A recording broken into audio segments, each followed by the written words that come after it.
வெறும் 35 பால்ல அடிச்சிட்டாப்ல 100. Indian premier league வரலாற்றிலேயே 2வது அதிவேகமான சதம் அது. அதுவும் ஒரு இந்தியனால அடிக்கப்பட்ட அதிவேகமான சதங்கள்ல ஒண்ணு. அப்புறம் உலக லெவல்லையே 20 ஓவர் போட்டி வரலாற்றிலேயே இவ்வளவு சின்ன வயசு பையன் 100 அடிச்சதே இல்ல. 14 வயசுல என்ன வேலை செஞ்சுட்டாப்லையா நீ? உண்மையிலேயே பேருக்கேத்த மாதிரி பெருமையை ஏத்திட்டாப்லையா? இந்த போட்டி தொடருக்கு பேரு சூரியவன்ஷின்னு வச்சிருக்கிறாங்க. வேலையும் அப்படியே பக்காவா பண்ணிட்டாப்ல. இவரை பத்தி இன்னைக்கு கொஞ்சம் இல்ல, நிறையவே பேசணும். அப்புறம் இது கூடவே ஒரு கதையும் வந்திருக்கு. பாகிஸ்தான்ல இருக்கிற சில கிரிக்கெட் யூடியூப் பேசுபவர்களையும் தடை பண்ணிட்டாங்களாம். இது சரியா தவறான்னு இதை பத்தியும் பேசலாம். ராஜஸ்தானோட ஜெயிச்சதை பத்தி, குஜராத்தோட தோத்ததை பத்தி, டெல்லி கொல்கத்தா பத்தியும் பேசலாம். ஏன்னா டெல்லி போன போட்டி தோத்ததுக்கு அப்புறம் எங்க போக முடியும், அவங்க வாய்ப்புகள்லாம் எப்படி இருக்குன்னு பார்ப்போம். உங்க கேள்விகளையும் இன்னைக்கு நான் எடுக்க போறேன். உங்களுக்கே ஒரு கேள்வி கேட்டுக்கோங்க. நீங்க 14 வயசுல என்ன பண்ணிட்டு இருந்தீங்க? என்ன பண்ணிட்டு இருந்தோம்யா நாம? எனக்கு ஞாபகம் இருக்கு. 14 வயசுல கிரிக்கெட்லாம் விளையாண்டுட்டு இருந்தேன். ஸ்கூல் கிரிக்கெட், டெல்லி கிரிக்கெட்டுக்குள்ள நுழைய முயற்சி பண்ணிட்டு இருந்தேன். இந்த பையன் இந்தியன் பிரீமியர் லீக்ல ஓட்டங்கள் அடிச்சிட்டு இருக்கான். சும்மா ஓட்டங்கள் மட்டும் இல்ல, 100 அடிச்சிருக்கான். 100 அடிச்சிருக்கான்யா. அதுவும் அவன் அடிச்ச பாணி இருக்கே, பார்க்கவே மிரட்டலா இருக்கும்யா. அடடா, என்ன ஆட்டம்யா அது! அடிக்க ஆரம்பிச்சான்னா அப்புறம் அடிச்சுக்கிட்டே தான் போயிட்டான்யா. ஈஷாந்த் சர்மாவை ஆரம்பிச்சு அப்புறம் பிரசித் கிருஷ்ணாவை பதம் பார்த்து அதுக்கப்புறம் ரஷீத் கான் அடி வாங்குறாரு. கரீம் ஜன்னத் பந்து வீச்சை ஒரு ஓவர்லயே ஜஹன்னம் பயத்தை காட்டிட்டாப்ல. அவரோட முதல் ஓவர் அது. 20 ஓவர் போட்டி வரலாற்றில் கொஞ்சம் ஓகேவான பந்துவீச்சாளர் தான். முதல் ஓவர்லயே 30 ஓட்டங்களை அடிச்சு நொறுக்கிட்டாங்க. வாஷிங்டன் சுந்தர் வந்தாருன்னா எல்லாரும் சொல்லுவாங்க அதி சுந்தர் வைபவ். உண்மையிலேயே அடிச்சு கலக்கிட்டாப்லையா. இதுதான் ஏன் பாரதம் பண்ணும். பாரதம் வாய்ப்பு கொடுக்கும். எப்படி அமெரிக்கா புது தொழில் ஆரம்ப தலைநகரம்னு சொல்றாங்களோ, சிலிக்கான் வேலியில புது தொழில்கள் வியாபாரம்னு அமெரிக்கா நிறைய கொடுத்திருக்கு. அதே மாதிரி பாரதம் ஒரு மேடையை தயார் பண்ணிருக்கு. உன்கிட்ட திறமை இருந்தா போதும், உங்களை வானத்துக்கும் பூமிக்கும் கூட்டிட்டு போயிடும்னு பாரதம் இது பண்றது சார். நான் என்ன சொல்றேன்னா, இந்த மாதிரி பெரிய புது தொழில் ஆரம்பம் இல்லனா, இந்த மாதிரி இளம் திறமைகள் திறனுக்கு தயார் பண்ணியிருக்க இந்த சூழ்நிலையை விட வேற எதுவும் சிறப்பா இருக்க முடியாது. ஏன்னா இந்தியன் பிரீமியர் லீக் வர்றதுக்கு முன்னாடி இது கஷ்டம். ஆனா இந்தியன் பிரீமியர் லீக் வந்துருச்சியா, பையன் கலக்கிட்டானியா, அப்படியே கலக்கிட்டான். பேட்டைய வீசுறத பத்தி பேசுவோம், அந்த பயம் இல்லாத பாணி பத்தி பேசுவோம். ஆனா எனக்கு பிடிச்ச விஷயம் என்னன்னா, அவன் பாலை பார்க்கறான், பாலையே சுத்தி சுத்தி ஆடுறான். நிறைய நேரம் பெரிய மேடையில வரும்போது பந்து வீச்சாளரை பார்ப்போம். ஓ, இவரு சிராஜா, கிருஷ்ணாவா, ரஷீத் கிராமாதிகானா, இதை பத்தி அவன் யோசிக்கவே இல்லை. அவன் பாலை பார்க்கறான், இந்த பாலை அடிக்கலாம்னு தோணுது. அப்புறம் அப்படியே முழு மனசோட, முழு சக்தியோட, முழு பலத்தோட உக்கிரமா அடிக்கிறான்யா. அப்புறம் எங்க இருந்து வராருன்னா, சமஸ்திபூர்ல இருந்து கொஞ்சம் தள்ளி இருக்கிற தாஜ்பூர்னு ஒரு கிராமம் இல்லைன்னா ஒரு நகரம், அங்க இருந்து வந்த பையன். பீகார்ல பாட்னா போறான், அங்க பயிற்சி பண்றான். 6-7 வயசுல தன்னோட கதையை ஆரம்பிச்சு இங்க வரைக்கும் வந்திருக்கான். பீகாரை பத்தி சொல்ல நிறைய விஷயம் இருக்கு. அருமையான மாநிலம். இப்போ நிறைய பேசப்படுது, ஒருவேளை தப்பான காரணங்களுக்காக இருக்கலாம்.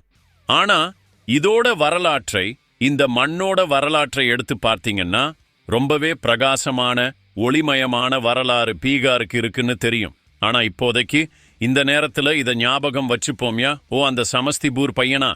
ஓ, அதுக்கு பக்கத்துல தாஜ்பூரா? இதுதான் அந்த பையனோட கிராமம், இதுதான் அந்த பையனோட நகரம், இதுதான் அந்த பையனோட மாநிலம். நல்லா பண்ணிட்டாங்கயா. வைஃப் கலக்கிட்டடா, சந்தோஷமா ஆக்கிட்டடா. மனசு சந்தோஷமா ஆயிடுச்சு. உண்மையிலேயே இங்கேயே ராஜஸ்தானை பத்தியும் பேசலாம். மிரட்டலான ஒரு கம்பேக் பண்ணிருக்காங்க. ஜெய்ஸ்வால் கூட இருந்தாரு. அதுக்கு முன்னாடி பந்து வீச்சில் அடி வாங்கினாங்க. ஏன்னா 200 ஓட்டங்களுக்கு மேல வந்துச்சு. சுப்மன் கில்லும் ஓட்டங்கள் அடிச்சாரு. ஜோஸ் பட்லரும் தன்னோட பழைய அணிக்கு எதிராக ஓட்டங்கள் அடிச்சாரு.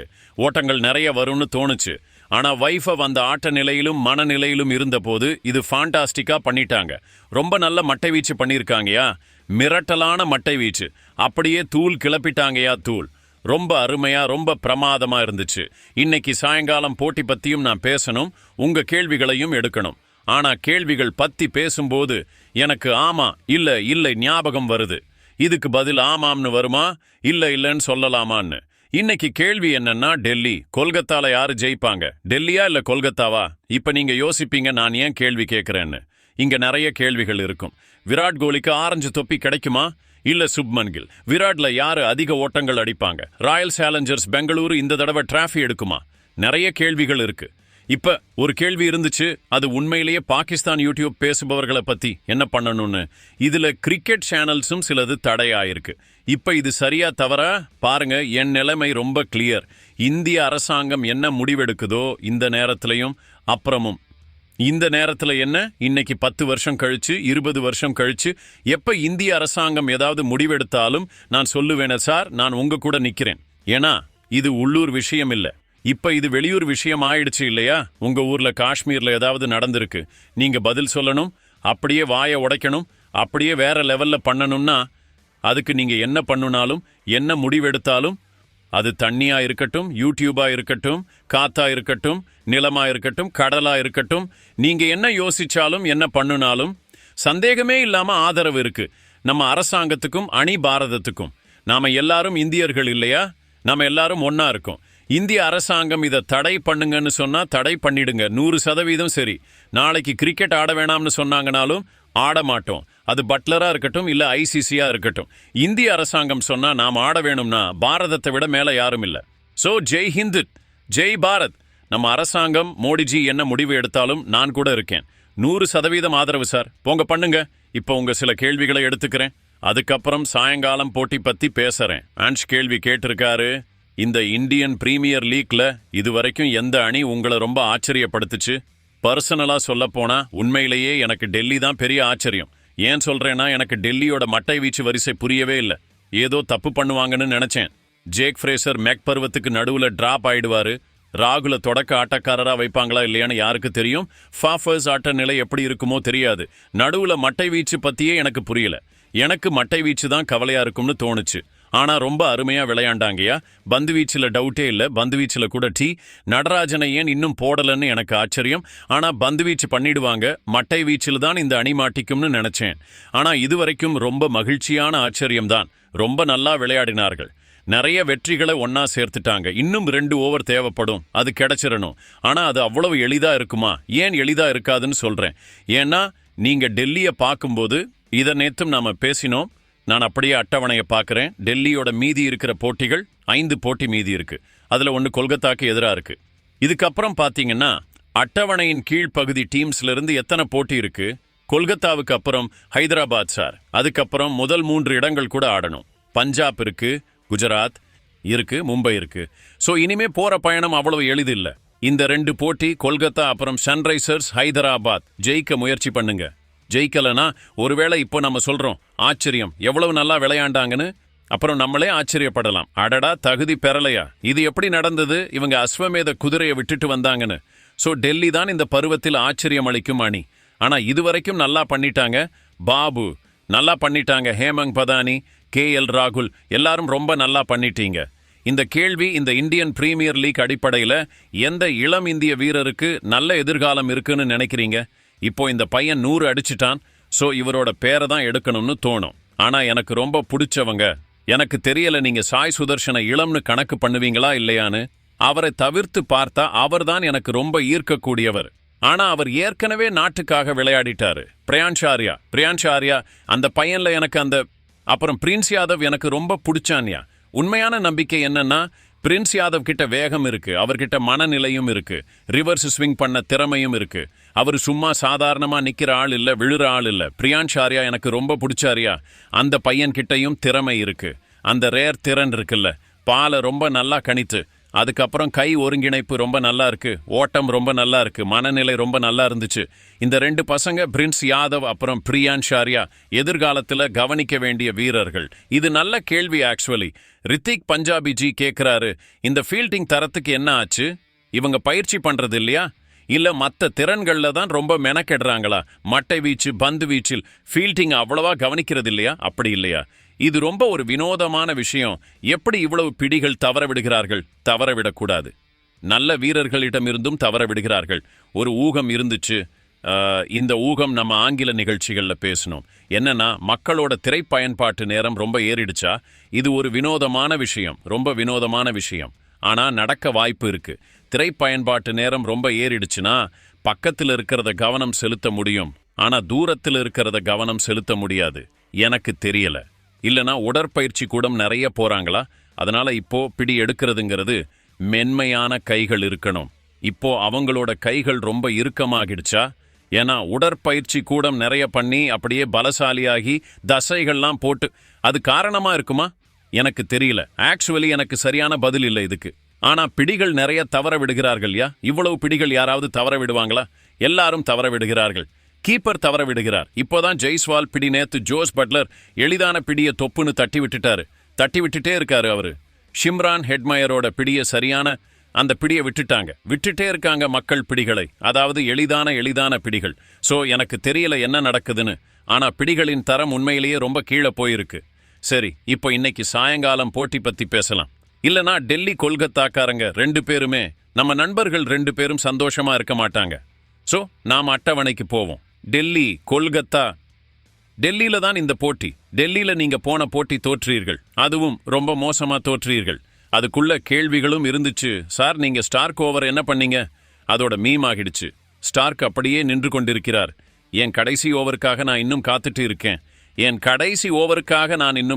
இருக்கேன். எனக்கு எப்ப கடைசி ஓவர் கொடுப்பீங்கடா? புரியவே இல்லையா விஷயம்? சுத்தமா புரியல.